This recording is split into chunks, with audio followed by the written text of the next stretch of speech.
அதே மாதிரி ஒரு ஒரு பெண் இருக்காங்க, அவங்களுக்கு வரக்கூடிய கணவர், அவரோட ஜாதகத்துல சந்திரன் பிளஸ் சனி இந்த காம்பினேஷன் இருக்கான்னு பாருங்க. வரக்கூடிய கணவருக்கு சந்திரன் பிளஸ் சனிங்கிற காம்பினேஷன் இருந்தது அப்படின்னா, அவர் என்ன செய்வாருன்னா, கல்யாணம் பண்ற வரைக்கும் அவருக்கு சொந்த தொழில் ஆரம்பிக்கிற இன்ட்ரெஸ்ட் இருக்காது.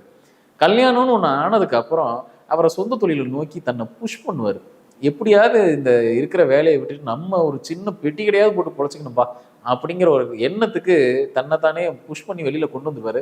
நிச்சயமா கல்யாணத்துக்கு அப்புறம் ஒரு நாள்ல ஒரு நாள் அந்த வேலையை திடீர்னு விட்டுட்டு அவர் ஒரு சொந்த தொழிலை நோக்கி போக ஆரம்பிச்சிருவாரு.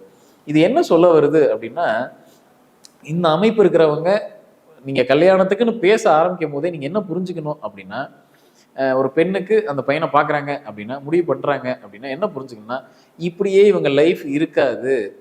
அடுத்து இவங்க அடுத்த நிலைக்கு போறதுக்கு இவங்க நிச்சயமா ஒரு சொந்த தொழிலுக்கு முயற்சி பண்ணுவாங்க. அதை ஏத்துக்கிற மனப்பான்மையில அந்த பொண்ணு இருக்கணும் அப்படிங்கிறது முன்கூட்டியே அவங்க கிட்ட தெளிவுபட சொல்லிட்டு, அதுக்கப்புறம் இந்த கல்யாணங்கிற விஷயத்துக்கு கொண்டு